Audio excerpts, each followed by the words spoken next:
Maaasahan talaga ang Lakers big man na si Christian Coloco, hindi nakaporma ang Warriors big man na si Kevon Looney. Sulit na sulit ang 9 minutes playing time na ibinigay ni Coach JJ Redick.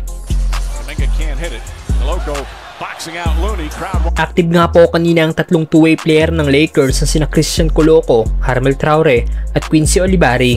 Pero ang nabigyan lang ng pagkakataon makapaglaro kontra GSW ay ang 7'1" big man na si Christian Coloco na nabigyan ng 9 minutes playing time. Ganun pa man, kahit mababang minuto lang ang nakuha ni Coloco, napuna naman ito ng ayos ang kanyang laro at nagtapos sa may 2.6 rebounds at 1 block shot.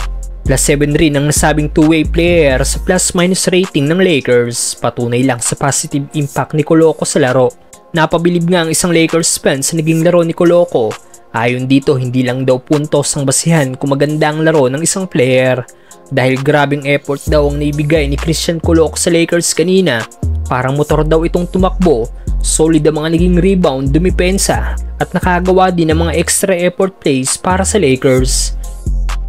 Narito ang naging highlight si Christian Coloco laban sa Golden State Warriors.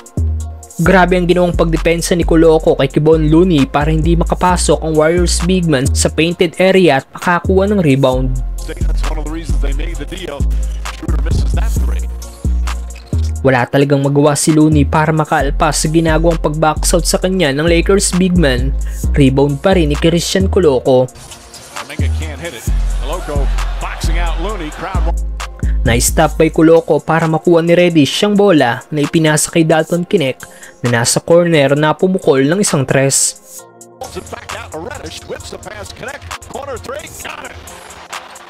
Apat ng Warriors player naman ang kalaban ni Coloco sa pagkuha ng rebound, sayang lang at hindi niya nakuha ang bola. Credits pa rin sa hustle ng Lakers big man.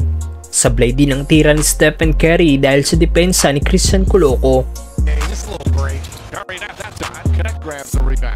Sablay naman ang tira ni LBJ pero to the rescue si Coloco para i-clean up ang miss ng all-time scoring leader. Ano masasabi nyo sa ipinakitang laro ni Christian Coloco sa Lakers, mga brother?